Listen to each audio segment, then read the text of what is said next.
All right, there we go. Hey everybody, thanks for tuning in. I'm Mike Rowan, doing a little live stream down at Fix My Hog Studio today, and my good buddy Dennis was supposed to be here on Zoom introducing me, but of course, all the modern technology, it didn't work out, so I'm here high and dry all on my own, so bear with me. But really what we got going on today in this video is it's going to be about the Milwaukee 8, and it's kind of based around a bunch of phone calls I get at the shop, and it's really just things to consider when you're going to do your Milwaukee 8 build. And what I see is a lot of people, they make a lot of bad choices on exhaust systems and cams and intakes, and then they end up having to spend more money to buy a more appropriate exhaust system or something. So really, it's kind of the stuff we're going to go over today is how to plan your build and try to not make so many expensive mistakes and do it one time only. So, so really it's things to consider. So really starting out, I don't know if you're buying a new motorcycle or you're buying a used bike. See, Milwaukee 8, it's been out since 2017. In my mind, it still seems like it's something relatively new, but it's been around a while now. So there's a lot of upgrades going on with these things, but keep in mind, if you're going to buy a new motorcycle, you've got a 2-year warranty, and a lot of people, they don't care about that. They buy the bike, they go out, they put 1,000 miles on the thing, they do a shakedown run, they go, okay, this thing's not leaking oil, it doesn't have trouble codes, everything's fine, and then they say, that's it, I'm going to void my warranty, and they do the exhaust, they do the intake, they do the cam, they do the lifters, cam bearing, and then they're happy the thing's got tons of power, and more importantly, they got the exhaust note, because when you buy a Harley stock, it's pretty mundane thanks to the catalytic converter and all that. It's got to pass emissions, so they're quiet. If you look around, you don't see too many Harleys with stock exhaust, but the reason a lot of people do run stock exhaust is because they're trying to protect that warranty. And Harley's kind of gotten down on that to where if you do anything to your motorcycle, you're going to void your warranty, and then you're out, So something to consider. Do you want to make that step? And thing is, a lot of Harley shops are doing these builds on new motorcycles, and they're telling their customer, we're going to warranty your motorcycle. So I don't know if that's true or not, if it's through the motor company, or if it's just going to be through that dealership. Because if you're 1,000 miles away and you hurt the thing, now are you putting it on a trailer and bringing it back to that dealer for the warranty? So if you're in that situation, clarify all that before you spend your money. But more than likely, and you're going to be doing all the work on your motorcycle, so it's probably going to be irrelevant. But if you buy a used bike that has an extended warranty, figure out the logistics before you start wigging the thing out and get way off the baseline. So one thing to consider, the warranty. The first and most thing you're probably going to do on your M8 is probably the exhaust. I mean, nobody likes a quiet bike for the most part. It's pretty mundane. There's nothing there, and so what people do is they typically start with a slip-on. And if you look at the M8 in 2017, you can see that your twin cam and all your old exhaust slip-ons aren't going to work on the M8 because they changed the diameter of the right side muffler, and he's going to get a shot of that. You can see how large that is compared to a stock twin cam or the left-hand side of the exhaust. And so all the aftermarket exhaust manufacturers were scrambling the first 6 months to a year, and what they were doing, in fact, I got a shot of that. We're going to be coming back to this again, but here's the head pipe, here's the catalytic converter, and of course the outlet. It's pretty big, which they want that thing to breathe, so they went big. And just to compare it, here's the twin cam.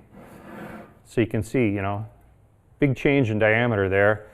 The catalytic converter, probably more volume there, more efficient. So that's why none of your old exhaust systems are going to work on the M8. I'll get these out of the way for now. We'll probably come back to that in a bit, but I just wanted to show that. So here's what people are doing. They're buying a set of aftermarket slip-ons, they're putting them on their M8, and they're still not happy with the exhaust note. And what was going on is that catalytic converter is pretty restrictive, and so what the manufacturers were doing, you know, they started out with a baffle diameter that was free-flowing. If you were to look at this, you can see all the way through it. You know, it's like 1.25 inches or something, and that was a little too restrictive with the catalytic converter still on the motorcycle. So people would spend $500 to $800 on a set of slip-ons, and they go, I still can't hear my bike. It still sounds like a Honda. So now the aftermarket exhaust people said, you know what? We're going to make this baffle huge. So when people buy their slip-on, they put it on their motorcycle with the catalytic converter still on it, and they get a little more rumble. That's all fine and dandy, but now you're wanting a little more, and you're decided to void your warranty, and you want to go to the next step, and that's going to be removing the catalytic converter or buying a desirable head pipe. So I'll put this back up on here. You know, some people, they have shops that go in and they remove the cat. You know, obviously the second you cross that line, you know, it's technically all for off-road use. But the 49 state, you know, excluding California, everybody does it, you know. And the problem with this is this catalytic converter, it's just a huge heat sink. And if you've been in traffic on your motorcycle, you know what I'm talking about. Your right leg is on fire. And the reason is because Harley is trying to pass emissions with a, you know, this configuration, air-cooled, water-head, whatever. They have to run the motorcycle fairly lean and high temperatures. Catalytic converter gets hot. So that's a big step, is going with a desirable head pipe or removing the cat, and then you're going to get your, you know, more performance. But along with that, when you do that, obviously, more than likely, you're going to do something with the airbox. If you look at the stock backer plate, this one here is off a twin cam, but it's the same theory. You'd have your air filter and your air filter cover here, and then this is it. This is your little inlet for the your air pump. You know, your motor is breathing through this little these little slots, and so obviously you're like, well, that's got to go. So you end up putting a high flow air cleaner kit on, and I think we got a picture of a high flow air cleaner. And it eliminates that backer plate, and then you get a cleanable air filter like that, and you know, now your air pump, it's going, hey, we've uncorked the exhaust, we've dealt with the intake, and now of course the next big step is going to be, you know, remapping your ECU, and that is a big step because you know, you're going to want to do a lot of research on what software you're going to jump in with. There's a lot of tuning devices out there for the stage 1 to get you by. You know, we've got some videos on the website.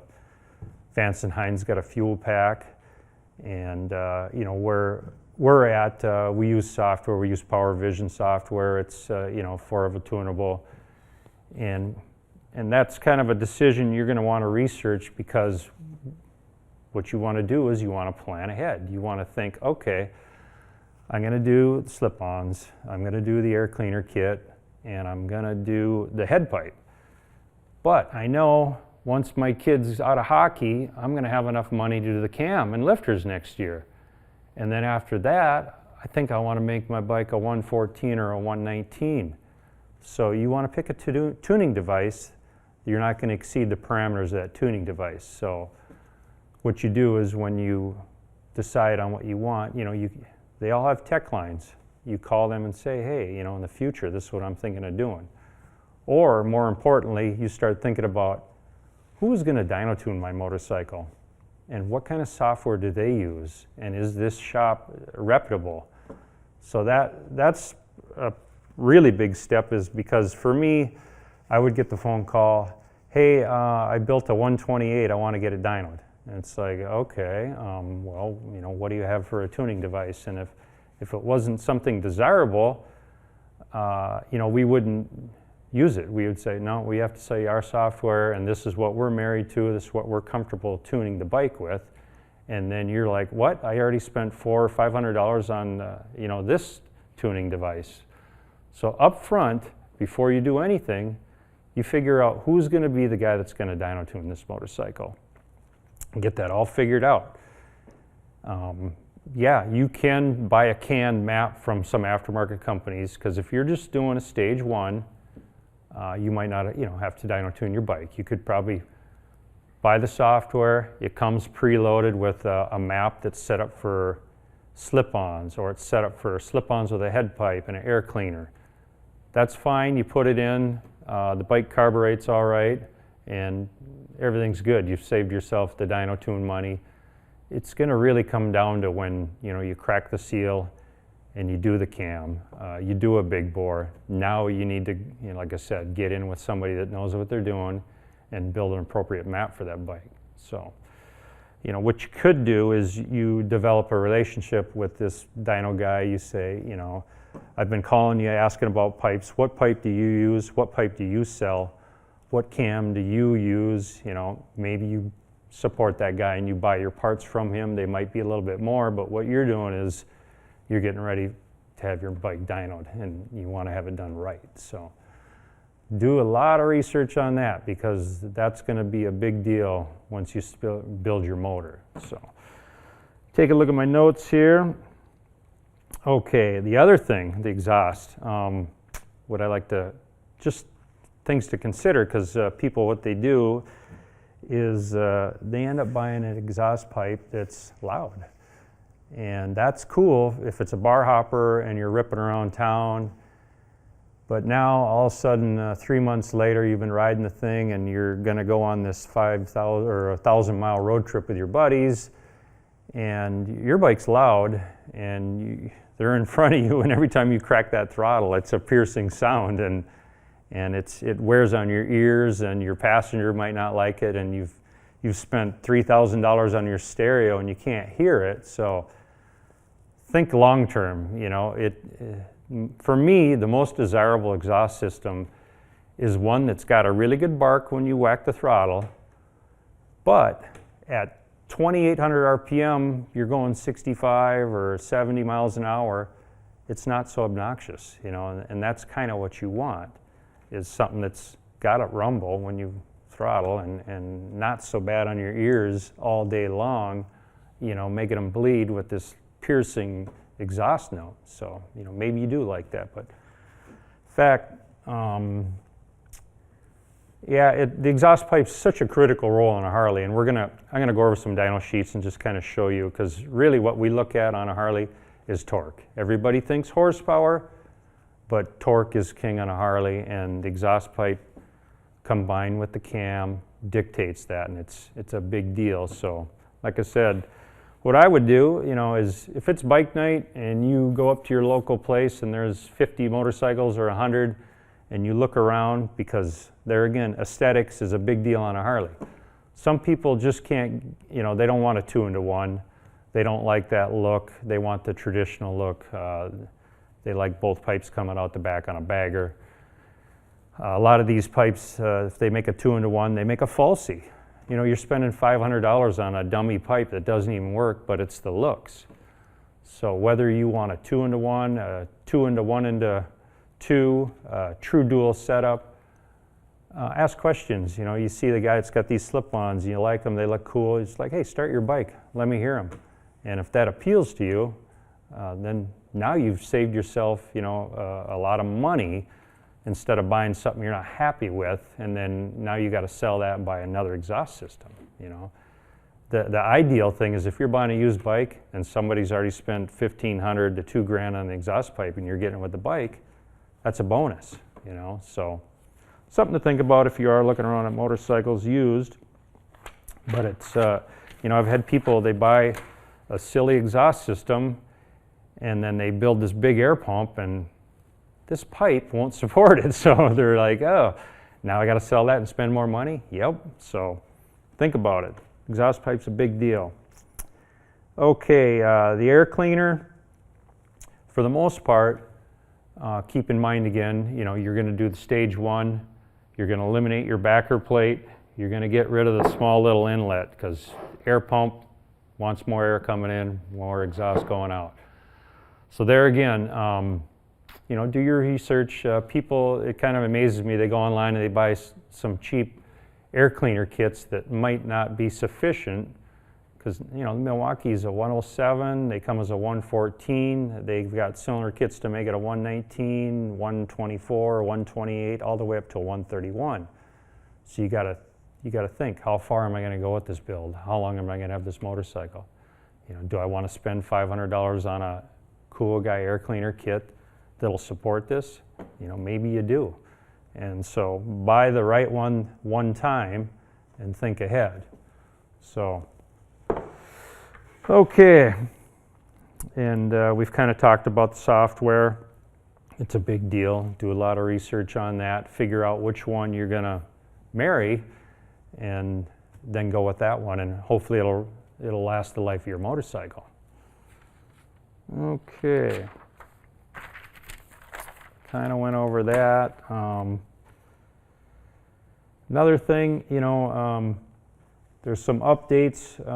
More than likely, what's going to happen is if you've bought a high mileage twin cam or a M8, you know the deal. You're nervous about the lifters, the hard facing. If you're on our website, if you go to Fix My Hog, we've got a great M8 cam upgrade, and it kind of goes over everything you're going to want to pay attention to. Obviously, I think we got a picture of it. When we went and did the cam on it, we updated the inner cam bearing. We put the SNF lifter cuffs in. We got a picture of them lifter cuffs. And we updated that. The cams, we got a picture of the cam lobe. If you show the stock cam versus the S&S 475, look at those lobes. The cam on my left hand there is just got a small little lobe, and the duration's very anemic. And then you look at the S&S cam. It's got a high lift, long duration, because the stock cam has to pass emissions. The Cool Guy drop-in cam, that's going for performance. And when I say drop-in, that means it works with stock valve springs and stock push rods, and that's a pretty big deal because the nice thing about that cam is you get a lot of bang for buck. When you start going over a drop-in cam, that's when things get to be a little more, you're going to spend a lot more money. You got to update the valve springs, you got to do adjustable push rods, you might end up doing something with the throttle body. You could have CNC ported heads. The thing with a Harley build is there is no limit. It's time and money. So in that video, if you're watching it, we go over the oil pump. We do end up updating the oil pump. And if you're new to the Milwaukee 8, watch the video. There's from 2017 to say early 2019, they revised the oil pump a couple times. And if you look at these two, you can see this is the early pump. It's got no seal on it. And they actually ended up changing the number of teeth in the oil pump. So, okay, you've bought a used M8, it's got 30,000 miles on it, and you're going to do the cam, bearing, lifters for a small amount of money. You either buy an aftermarket Cool Guy oil pump, or you buy the latest and greatest revised version for your bike, and then you go ahead, put that in, align the oil pump, and it's done. You don't got to go back in, because really what you're worried about if you were to retain this is sumping. If you're going to make this thing a big air pump and this motor is going to continue to sump, that's a problem. So one more thing to cover is just buy the Cool Guy oil pump, be done with it, update that. Put that back. Cam plate, same thing. Well, actually, if you're watching, if you're on the website, you'll see You know, the cam plate, typically we don't update them unless the motor's been hurt. If it's ate a lifter and ran a lot of debris through it, they're so cheap, you just buy a new one. There is aftermarket Cool Guy ones for more support if you're really putting a big cam in. And it's not like the twin cam. The bypass valve is no longer in the cam plate. If you go to the website and watch the video, you'll see that it's in the oil pump now. And we got a video on that where we take the pressure relief out and clean it up and do inspection and put it back together. And so be aware of that. And that's really going to come down to when you start getting into higher mileage bikes. But if you're doing your new bike, obviously you're going to be doing the lifters and all that. So I got a M8 piston here, and I got a twin cam piston here. And you can see they're dramatically different. I mean, back in the day, this was an extremely cool guy piston that you know, all the GP bikes were doing back maybe 15 years ago. They started going to this to where, and it's basically, it looks like a little ring holder, you know. And you look at the structure of this thing, it looks like it's out of a train or something. So, you know, what Harley's doing is they're, you know, they're chasing performance, and that's what you're getting, you know. You can see here it's got the little pockets cut out for the valve relief because it's a 4-valve head. You know, the old twin cam's 2-valve head. So they're trying to stay competitive with this motor because there's other manufacturers that are making big V-twins. So now Harley stepped up their game, and this M8 makes really good power, you know, when you pretty much update the cam, you know. So put that aside. Now when you're doing all this work and you start, you know, you get off the baseline, basically when you put a cam in it and you've got a good exhaust and good intake and you brought it to the dyno shop and he says, hey, guess what? Your clutch is slipping. And I would believe him because now you've got a lot of power. Or if you're riding 2 up and you're large, or you're pulling a trailer or something, and your riding style is to where you abuse it, you're going to start slipping the clutch. Now, what I got here, this is a clutch spring out of the twin cam, and they've gone away from that. And if I think we got a shot of a Barnett lockup clutch, and he'll pull that up. And what the M8 has is traditional clutch springs, like they've had on metric motorcycles for years. And so now, depending on your build, you probably can just get by with buying, you know, the clutch springs and updating that, and it'll support it. But if you're really raging on it, or you've made a big motor and you want that clutch to pull in easy, that Barnett lockup's a pretty good choice. There's other variable pressure clutches that exert more force on the clutch the more you rev it, you know, and that's something you're going to consider. That's part of your build, is you're going to have to probably do something with the clutch, you know, depending on your riding habits. So keep that in mind. The other thing I was going to bring to attention is what Harley did on the M8 is they ended up going with a plastic throttle body, and you know, it's all fine and dandy, but you know, you get 20,000 miles on it, or you know, the thing's got 50,000 miles on it, or you are taking the heads off because you're putting some cool guy heads on the bike. They make an aluminum intake manifold. Screaming Eagle makes it, and it's fairly inexpensive, and it works really well. So if you're doing your build, plan ahead. Maybe you want to get one of these on order, put it on the motorcycle while you got it apart. Nice little upgrade. You know, I don't know if you're going to continue to run the stock throttle body. Like I said, sky's the limit on a Harley. Where do you want to stop spending money, and what do you want to get when you're done? And which brings me to my next point. I think we're kind of going to go over these dyno sheets because, like I said, torque for me is everything on a Harley. You know, so if we were to look at this dyno sheet, I think they're going to pull it up. Bring her back right about there. Okay, so I don't know if you know how to read a dyno sheet or not. Some people don't, so we're going to kind of go over this so to explain, you know, what you're looking at here. Now, if you look here, you figure 2,000 to 6,000 RPM.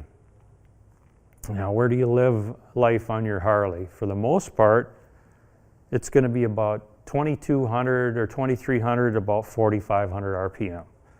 So really what we look at is torque in that area. And now that's why it comes back to, oh, what exhaust did you put on your bike? Is it just a big old open baffle, and did it put a big hoo-ha on your torque graph the size of Texas to where it just hurt it really down low? Did you put a super high lift cam in with short duration to where it's just a rever? And you know, that's kind of the things you got to consider. So let's go back to that torque graph here. And what this is if you look at this, this is a baseline of a stock 107. So this is stock horsepower and this is stock torque. And it's okay. I mean, it's a little bit better than, you know, the twin cam, obviously. And what we have here is after horsepower and after torque. And this was a 107, it looks like with a cam probably in it. So it's a pretty nice gain. Yeah, you're looking at horsepower, but there again, keep in mind, this is all out here over 5,000 RPM. You know, do you ride your motorcycle like that? Really, you're going to be down here and you're going to love all this extra torque down here. Because when you're cruising along at 65, 70, you're down there at, you know, 3,000 RPM, and that's when you roll the throttle on, and that's what you feel. So always concentrate on torque down low on your Harley, unless you always ride your motorcycle like you stole it, but most people don't. When you ride a bike with torque, you appreciate it because you're leaving a stoplight and you're down here in the lower RPM, you're feeling torque. So this bike here looks like it's got a stage 1, so there's your before horsepower, you're at about 85 horse, and here's your after power. And this build was a 107 to a 119. So, and with a cam. And you can see it's got a ton of torque and it's got pretty good horsepower. And he didn't even rev it all the way to 62 here. And most people don't. You know, if you're out teeing it up with your buddies or you're passing a car, most of the time you don't want to waste your time revving it over 5,500. You can short shift that thing and not bring it all the way to the rev limiter till you hear it, you know, hit the chip. You're just wasting your time and wasting gas, and it's just not good for your motorcycle. Most people are back in here. You know, you're shifting at 4,500, you're right in the meat of that torque graph. And that's why you're doing a build like this. This is why you're riding a Harley, because that's what you want, is torque and reliability, of course. Let's take a look here. So this guy, this was, we just did the baseline on a stock bike. And now here he did we did the Harley 114 kit, which has the one performance, the high compression piston. You know, if you look at this piston, it's flat top. They sell a 114 kit that's got a dome. They've probably revised it now to make it the 119. But you can see that thing's got a ton of power, and more importantly, look at the torque graph. Now this was the perfect combination, because he's got 141 foot-pounds of torque. He's got a drop-in cam, he had the aluminum manifold, and he had a really good exhaust system and air cleaner. Now this bike is pump gas, electric start, and that's what you want, you know. I mean, to have that kind of torque and reliability, that's really the end goal, and that's why you're watching this video, is because you just want to make sure you do your build appropriately. So, okay, that aside, kind of go over my notes here. All right. Next thing is, let's say you've done your whole build, you've downloaded a CAN map and you've been riding your motorcycle around, and you're going to get it to the dyno shop because you want to put it, you know, you want to have a map built for your configuration. You want it right on the money. Now, when you bring it to the dyno shop, you want to make sure, obviously, you know, it doesn't have any oil leaks, it doesn't have a coolant leak, it doesn't have any trouble codes, the bike has good fuel pressure, and you've adjusted your drive belt properly, you know, because the last thing you want to do is show up there and go, you know, we got your bike on the dyno and the power keeps dropping down, down, and down. Did you have the oil pump out of the bike? Yeah, I did. Did you replace the O-ring on the oil pump, and did you realign your oil pump properly? Oh, geez, you know what, I didn't, and now the bike's sumping, and now you've got to go pick up your motorcycle. You got to take it all apart again, or you're going to pay him to take it apart and fix your problem. Did you put the cams in right and this cam timing right? I know it sounds stupid, but believe me, I've had these things happen, and it's just a lot of waste, a lot of time, and a lot of waste of your money. So when you're doing the job, watch that video and do it right. You know, it's just going to save a lot of headaches, and then hopefully you're not going to hurt your engine in any way. So that's things to consider. The other thing is fuel pressure. You know, people, the gas tank's got that little check valve on the bottom of it, and what people do is they think they can unscrew that, and if they're going to have the gas tank painted or something, they think, I'll just take that off and get it out of the way. Well, there's a little check hose, a high pressure hose attached to that, and so they start unscrewing it and they go, this thing ain't coming out. Oh wait, there's a hose on there. Then they screw it back in. Now the motorcycle will still run, but you've got a huge kink in the hose. You bring it to the dyno guy, he's revving it, and the motorcycle's cutting out, which you knew because you thought, well, it's got to be dyno tuned. Nope, it's got to have a new check hose now because you've put this kink in it. So, like I said, make sure your motorcycle has good fuel pressure. It's easy to test. If you have a gauge, you start the bike, is it at 60, you rev it. Okay, now I know my motorcycle's ready for the dyno tune. There again on the website, we've got a way to retrieve trouble codes through the trip meter. You go back in, you pull all the codes out, you clear them, they don't come back. My bike's good to go. So, like I said, things to consider. Let's say that's kind of about it. I think we kind of covered just about everything. I think Dennis, if he was here live and didn't leave me stranded, he was going to have some questions we were going to kind of go over. How do you want to do that? Were you going to call him up or something? And what do we got, Dennis? People with Harleys? Hello? Can you hear? I can hear you. Can you hear me now? Yes. Hey, I'm calling in from some analog equipment called a landline, Mm-hmm. since this new fancy technology didn't play out. Mm-hmm. And we wanted to ask you some Q&A that's been coming up on the chat box. Mm-hmm. And the first one is, you know, somebody asked, when should I consider adding compression release valves? Okay, I can see that on here. So yeah, well, typically the nice thing is, shut that down. Okay, the bonus is on anything basically 2012 and later, you've got automatic compression releases.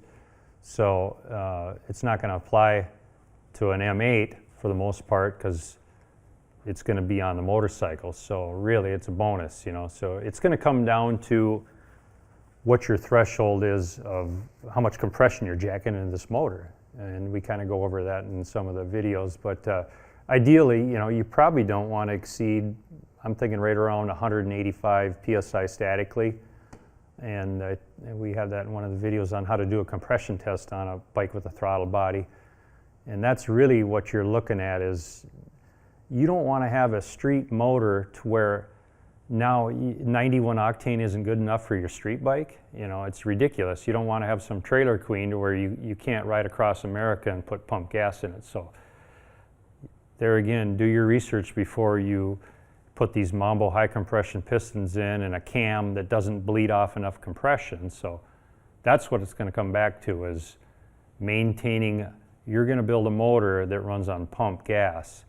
And the electric start, the compression valves, that's going to be for an earlier model, you know, twin cam to where, yep, you might need them. You know, if you're exceeding that, you're going to put in manual decompressors, and every time you start your motorcycle, you got to use them. So, okay, next up, do you want me to go with that next question on there from Canada? Hello? Yeah. Hey, Mike, can you show us the clutch spring plate before? Because when we put up the image, we showed the Harley-Davidson thick plate, and Josh is going to put up the spring from Barnett instead. Oh, okay, yeah, perfect, because yeah, I was looking for that. So yeah, this diaphragm spring here is out of the twin cam, and they would always just put a thicker spring in there, which made it extremely hard to pull in. And then if you show the Barnett assembly, it'll show the traditional clutch springs. If you got that in there, Josh? The Barnett? Oh, he doesn't? Oh, okay.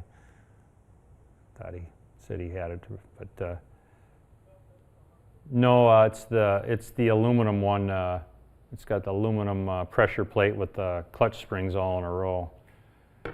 But there you go. Okay, so right there, you know, on the M8, it's only going to have 3 clutch springs, but that's the theory there is that's what an M8's got, is just traditional clutch springs. That's the Barnett lockup, which, you know, they offer that for an M8 as well. And that's the cool guy setup, obviously. If you're really raging on your bike, it works well. They went away from that, so, okay. I have some more questions for you here. Yeah. Hey, in regards to an air cleaner, I bought a new free-flowing air intake. Do I need to change my exhaust and remap? Well, yeah, I mean, what it comes down to is it's a package deal, really. You know, when you start out, you do the slip-on, and you know, I've had customers, they put a high flow head pipe on, they put slip-ons on, and they put a cool guy air cleaner on, and they've been riding their motorcycle for about 10,000 miles on the stock ECU. I wouldn't recommend it because it's extremely lean, and if you got into a condition where it's a hot day and you're riding 2-up and you're driving into a headwind and that motorcycle's pinging because it's so lean, yeah, you could hurt the motor. So I think you can get away with putting a slip-on on, leaving the airbox stock and riding around with stock download. Probably going to be all right because the stock slip-on on M8 is pretty free-flowing. But when you alter the air cleaner kit along with the exhaust, I think you're just getting too far off the baseline to where you're going to want to put some sort of tuning device on it to compensate, because, you know, like I said, Harley's making these things run piping hot.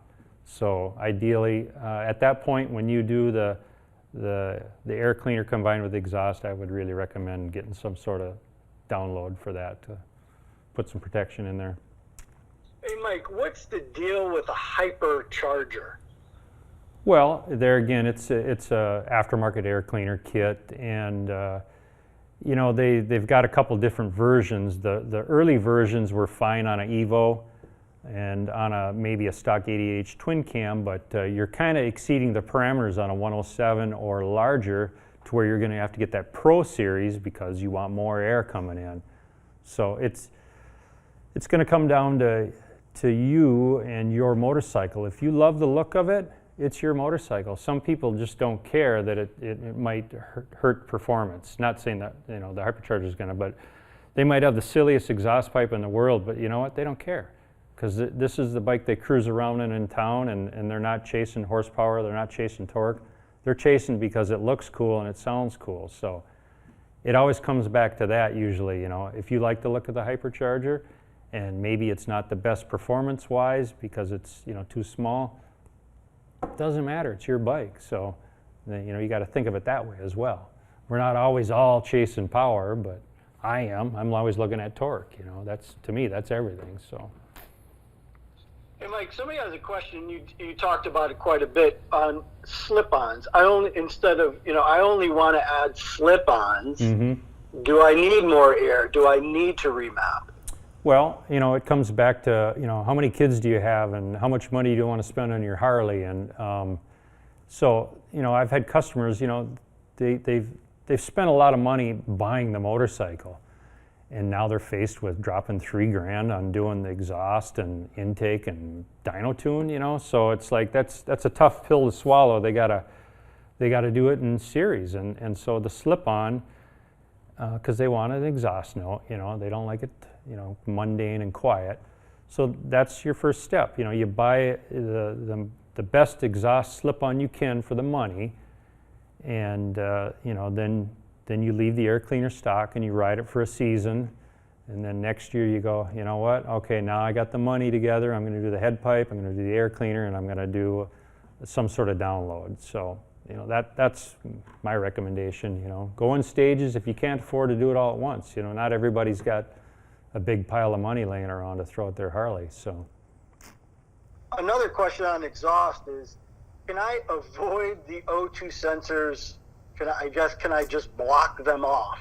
Well, yeah, ideally, depending on the software you have, there is a function in there where they are able to not recognize them. But there again, that's going to kind of be depending on your capabilities. If you go out and buy some software and you're a techie guy and you're smart and you really research it and understand how everything works and what you're doing, yeah, you can disregard them. But like I said, I don't know your capabilities, but anything's doable. In regards to software, and the question does say, I know you guys are not here to give legal advice, but all the things when we start doing a stage one, basically now are for off-road or racing, right? Is that the stamp legal-wise, or what's the deal legally? I would think so. I mean, depending on what state you live in, and here's the big draw. If you've got a really loud exhaust system and you're one of these guys that just brings it to the chip every time, you're going to attract a lot of attention. And so now you're going to get pulled over maybe, and you might get a sound ticket. You go through some cities and they have a sound ordinance. And that's a reason to maybe to check to see if your bike is EPA legal. I've never had a customer yet that has been had the clamp put down on them saying, your bike's not EPA legal. But I have had them get tickets for being too loud. So, but I think if you were in California and you had a loud exhaust, yeah, you could be in trouble because it's illegal, and then they're going to check into your emissions, and I don't know what the ramifications will be, but that's a good way to get attention, is having a really loud pipe. So, especially in California. Well, the old saying is, you're a big person, and you're an adult, and you put on what you put on, and you deal with the consequences, right? Well, yeah. I mean, like I said, it's going to come back to what state you're in more than likely, and what you're doing. And here's a question on cams. I really enjoyed your M8 videos for maintenance, performance, and the cam videos. Why a drop-in cam? I know you talked about it already, but why a drop-in cam? Well, I'm telling you, just bang for the buck, it is the way to go. If you looked at some of those dyno sheets we had before and after, yeah, some of those were with a cylinder kit, but the one in there was a pretty good gain for doing a drop-in cam. I think we've got it on the website too, maybe, but just the reliability factor. In the back of your mind that you've got to replace these lifters. The hard facings deteriorating on them. You've heard me blab about the twin cam and the M8 forever and ever. And people, when they bring their Harley to me and it's hurt, they don't bring it to me when it's running good. But when the motorcycle has eaten a lifter at 22,000 miles and it's wrecked the lower rod, the cam plate, the oil pump, it's just run all this debris through the engine, it gets tattooed on your brain that, oh boy, in the future I'm going to be putting lifters in my bike. And so when I do the lifters, I should probably do a cam, because I'm in there. And if it's got the old oil pump, then I'm going to do that. I want to put the lifter cuffs in it, and I want to do it right. And I plan on keeping this motorcycle for a long, long time, and I like it, and so I'm going to spend the money. So you're doing the work, you're saving all this expensive labor, which is a huge part of it, and it's your motorcycle, so it makes you feel better. But Hey, Mike, a couple more questions. This one's fairly general, and we might know your answer already, but I have a Heritage Classic Softail. What's the best pipe upgrade? And I know you talked about a couple different things, and it might be too general of a question, but is it an you know, M8? that's the question. Well, if the motorcycle's an M8 or a twin cam, there again, you know, it's such a big deal on the exhaust pipe of what it looks like. And on a Softail, you know, you're kind of getting more limited. You know, these aftermarket exhaust companies, they really go after the touring market because that's where the numbers are. If you look at the Harley sold touring, baggers, street glide, road glide, the Softail, you know, obviously the Dyna's gone, but so I don't know if your bike's an M8 or a twin cam, but it's going to come down to what are you trying to achieve? You know, are you chasing, you want the best torque and the best horsepower? Can you live with a 2-1 on your Softail? Do you know, so that's the deal. It's going to come down to the aesthetics of the motorcycle. And when you pick out that exhaust pipe, then it comes back to what's the dB on it? Is this thing obnoxiously loud? Is it really corked up? And the looks of it. So talk with the vendors, research it before you buy it. Look at other Softails out there and say, hey, you know, is this something I like? Can I put up with the exhaust note? You know, do your homework before you spend the big money on the exhaust pipe. And Mike, you mentioned starting a relationship with a shop that has a dyno, which is a good idea.